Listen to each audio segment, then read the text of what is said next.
What is up, blockchain gang? This is the Daniel Draghi Show, and today we are going over the best early game gear in MIR M for all classes. To start off, I would advise you against upgrading any gray or green gear unless enhancing, enchanting, or blessing will be your main profession in the game. Then you can do those as much as you want for practice. But the dark steel rewards you get from the main quest line should be used once you have acquired the gear you will wear for the majority of the early game. If you gain any blue gear along the way, it will probably be much better than the green gear we'll be covering today. One more quick note about stats before we begin. Destruction is the damage dealt by warriors and Taoists, while spell damage is dedicated to the sorcerer class. Arcane is the stat that decides the strength of the Taoist stand, natural.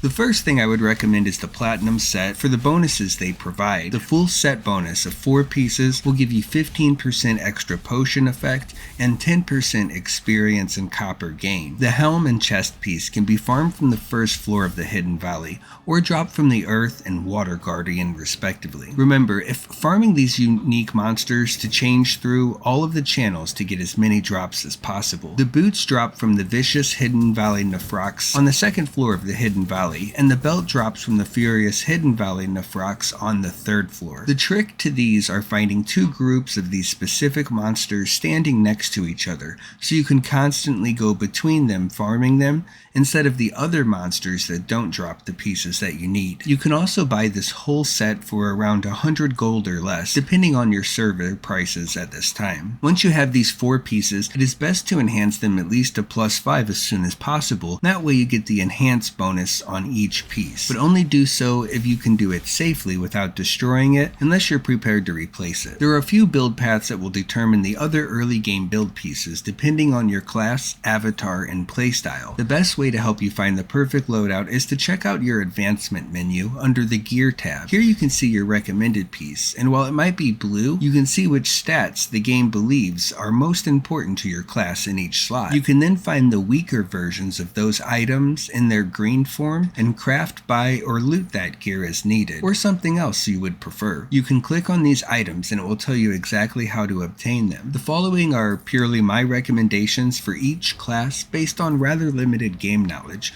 and I encourage you to tell me what you think is best in the comments if you believe I am wrong. A warrior will add health and defenses if they want to be a pure tank, or go for accuracy and crit if they want to be a full damage assassin, or something in between for a bruiser hybrid. A sorcerer may add spell damage, accuracy, and crit for max burst damage, or they may go for a more rounded and reliable build with additional MP and status accuracy. A Taoist can focus on their destruction damage, accuracy, and crit for individual damage, or they may go for a tankier build and focus on defenses, HP, arcane, and status accuracy, relying on their poisons and natural to do most of the heavy lifting. These are just examples, and some gear is gated behind content or crafting, so you may have to pay someone or rely on luck to get them. The point is to focus your power around your avatar and companion loadout available to you at this time, and either compensate for which stats you are lacking or push the stats you want most to their extreme. If you are missing a single green piece to your loadout, make sure to check out the prices in the market or where you can start on your mission to make that your first blue piece of gear,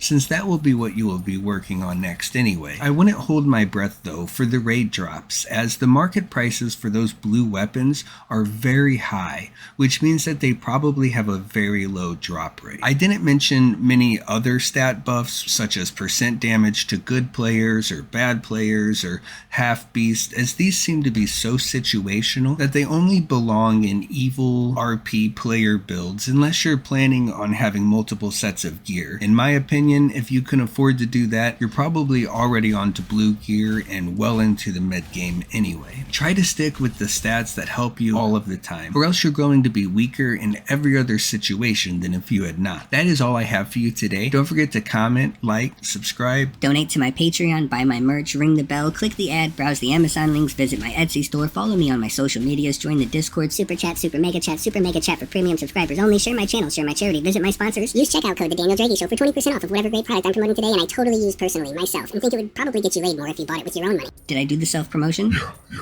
Did it sound alright? It doesn't matter. Is it working yet? Nobody watches the end of these things anyway.